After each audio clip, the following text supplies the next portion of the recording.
In preparation for the next big ship sale and free fly event on the 22nd of this month, Star Citizen has launched a new test patch to work through the bugs on the next big ships coming to the game. I got to fly them around, and when I say big ships, these things are massive. The Polaris is the star of the show. Our first Captial Class combat ship, taking on a classic triangle Star Destroyer-ish design with a giant fighter bay, a huge internal reactor room, and the biggest turrets available on any player flyable ship so far. And exploring around these ships, it's not hard to see why they take so much time to build. The detail is exquisite. As someone who has been doing a lot of ship modeling myself lately, I understand the time it takes to design something of this caliber, and I feel confident in saying that CIG is making video game ships on a level that no other company has ever gotten close to. The texturing and detail work on the surface is stunning. Where many games would just slap some tiling panel textures onto some geometry and call it good, Star Citizen has detailed custom paneling all over the ship with tech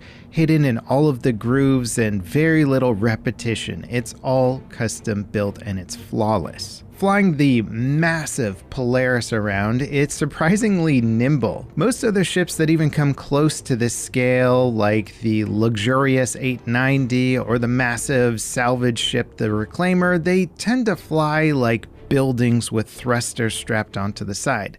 Slow and cumbersome. Any sort of error with your movement can result in a crash immediately. But the Polaris is actually really enjoyable to fly. I even attempted the old Top Gun maneuver, flying inverted over another Polaris while looking upwards. Accomplishing this maneuver in, say, an 890 jump, let's just say things probably would have turned out different. Now, getting into the details of these ships, it's hard to know where to start with, say, the Polaris. Just finding your way into the ship the first time is challenging due to its scale. With a small elevator that drops down by the front landing gear, you are elevated up into a multi-level maze of corridors. Luckily, at least when it's working, the new mini-map and Mobi-Glass will give you a nice ship layout so you can map your way around the ship more quickly, and it's certainly big enough that I had to rely on a map system to just find my way around. The bridge is naturally one of the big highlights, with a huge viewing area and, well, at least minimal struts. It's got a pilot seat, co-pilot, captain seat for captaining, whatever that means, remote turret access points, and even further back, one of those cool holographic battle projectors that I don't think does anything yet, but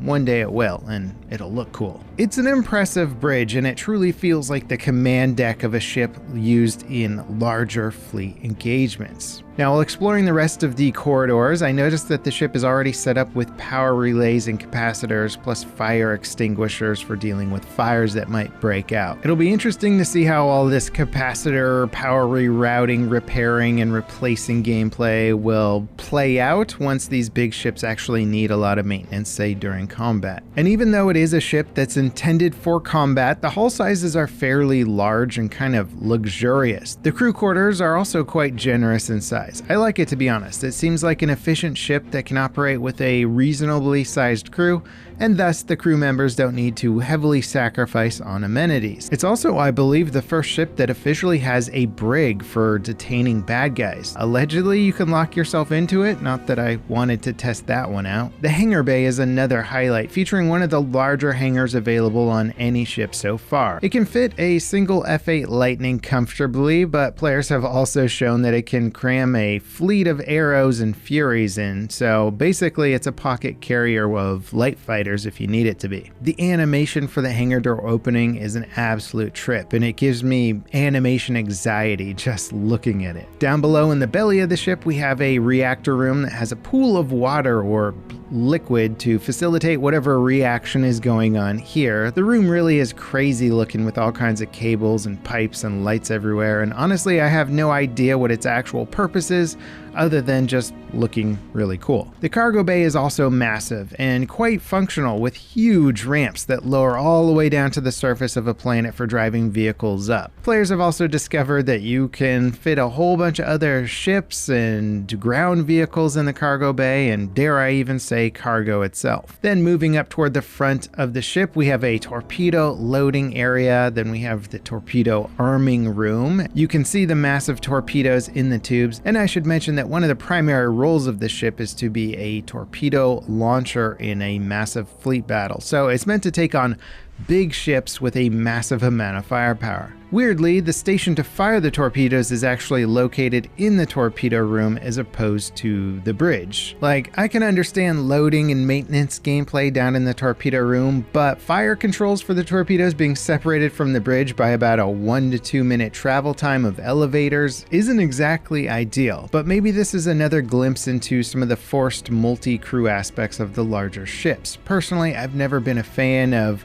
one guy aiming the entire ship and another guy pressing the fire button. It seems like silly forced gameplay, but there you go. Now, unfortunately, the torpedoes were kind of bugging out on the server we played on. In fact, the server was quite laggy in general, so it was an unfortunate way to first experience these beautiful ships. But I do know other players were able to get these massive weapons working. Then even further up from the torpedo room, it gives you access to the underbelly turret that is, I believe, one of the largest player-controlled turrets that's in the game so far. These massive turrets seem specifically designed for dealing damage to larger, slower moving targets. Luckily, the Polaris also has some smaller turrets all over the body, even ones that pop out the sides that seem more equipped to deal with smaller targets. It even has new PDS systems for shooting down incoming missiles, which is a new addition to the game, and a few other ships have gotten PDS add-ons as well. I gotta say, I'm very impressed with the Polaris. Even if it doesn't really have much of a role to serve at the moment, it'll be interesting to see how it fares in, say, an Idris fight with some of those megatorps. Now, the other massive ship added with this patch is the Starlancer. It's basically a giant version of the Freelancer. Fun fact, both the Freelancer and Starlancer are named after Chris Roberts games. The Starlancer, while nowhere near as big as the Polaris, it's still a pretty large and capable ship that seems like it'll be ideal for a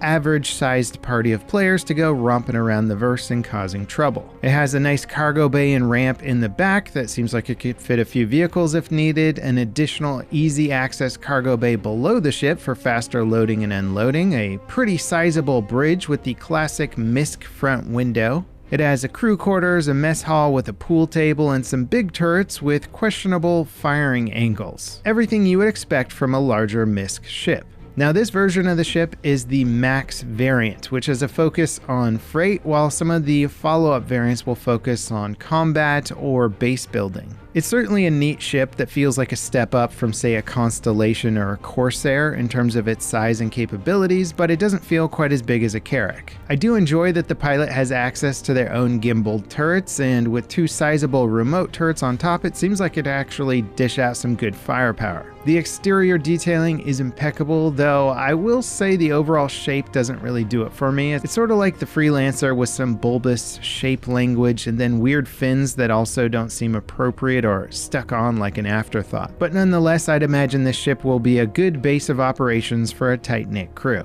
Now, both of these ships releasing in the same patch represents a huge amount of new ship to explore. It might actually be the most amount of new ship we've gotten in a single patch. The Starlancer on its own is big enough to be a centerpiece for a new ship show, and it easily could have been if it wasn't being upstaged by the Polaris. CIG's shipbuilding has hit a new mastery level, and each new design seems to understand the game's needs more and more, or at least the imagined needs of Star Citizen, as we still don't have a lot of good reasons to fly big ships in the game other than to say, hey, look at my cool big ship. But hopefully that'll be changing in the near future as engineering comes online, and fingers crossed, bigger and more challenging missions designed around these types of vessels. I'm looking forward to IAE later this month, which is the free flying ship sale. Maybe we'll get some more teases and announcements there. It's certainly fun as just a spectacle, though I am concerned about server performance. Even testing these ships on the test servers, things were slow and laggy. There's no doubt a lot of optimization and testing is still needed before players can enjoy the beauty of this game without all the bugs. What do you guys think of these massive ships? And also, when do you think we'll get some real gameplay for them? Let me know in the comments. And if you enjoyed this video, don't forget to drop me a like, subscribe for more content, like it, and ding that notification bell to beat the YouTube algorithm with me. Up next, check out my entire CitizenCon recap. It is a good showcase of what to expect in Star Citizen's future. As always, guys, thank you so much for watching, and I'll see you next time. This is Level Cap signing off.